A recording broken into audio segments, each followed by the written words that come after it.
Pope Leo XIV, during his Mass in Quilamba, Angola, on Sunday, April 19, 2026, during his first full day in the country, and in the midst of his four-nation journey to Africa. On the third Sunday of Easter, the Holy Mass was celebrated in Portuguese before approximately 130,000 faithful. Here is the full-text homily of the Pope. Dear brothers and sisters, I celebrate the Eucharist here among you with a grateful heart. Thanks be to God for this gift, and thank you for your warm welcome. On this third Sunday of Easter, the Lord has spoken to us through the Gospel about the disciples on the road to Emmaus. Let us allow ourselves to be illuminated by this word of life. Two of the Lord's disciples with broken and sad hearts set out from Jerusalem to return to the village of Emmaus. They had seen the death of Jesus, whom they had faithfully followed. They were returning home disappointed and disheartened. On the road, they were talking with each other about all these things that had happened. They were compelled to speak of it, to recount once more what they had seen, and to share what they had experienced. In doing so, however, they risked becoming prisoners of their grief and closed off to hope. Brothers and sisters, in this opening scene of the Gospel, I see a reflection of the history of Angola, of this beautiful yet wounded country, which hungers and thirsts for hope, peace, and fraternity. Indeed, the conversation along the road between the two disciples, who reflected with sorrow on what had happened to their master, brings to mind the pain that has marked your country, a long civil war with its aftermath of enmities and divisions, of squandered resources and poverty. When one is long immersed in a history so characterized by pain, one can risk losing hope and remaining paralyzed by discouragement, just like the two disciples. Indeed, they were walking, yet they remained fixated on the events of 3 days earlier when they saw the death of Jesus. They conversed with each other, but without hope of a solution.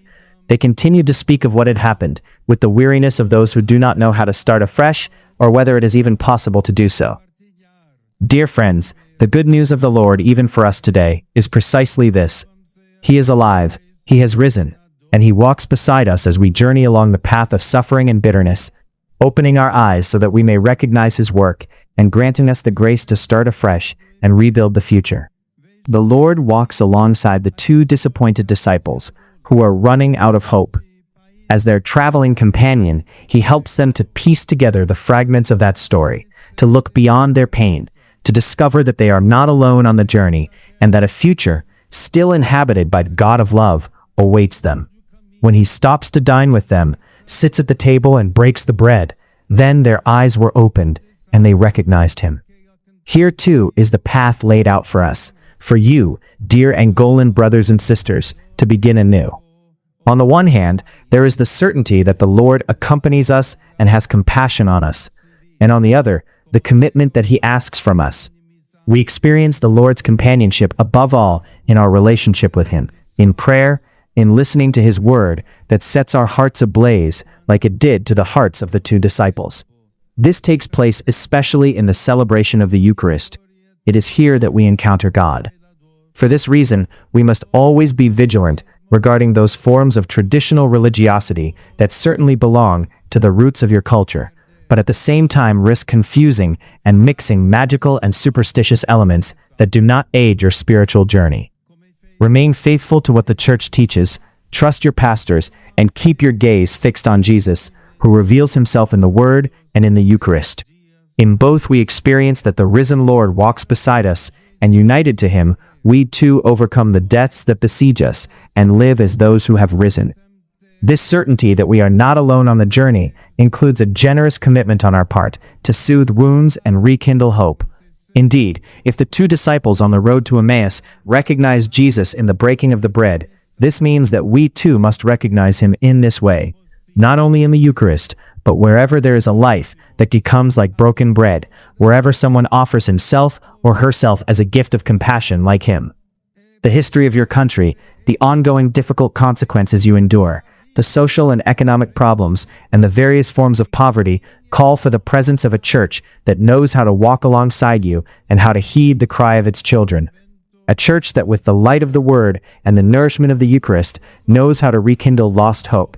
A church made up of people like you, who give of themselves just as Jesus gave of Himself in the breaking of the bread for the two disciples on the road to Emmaus.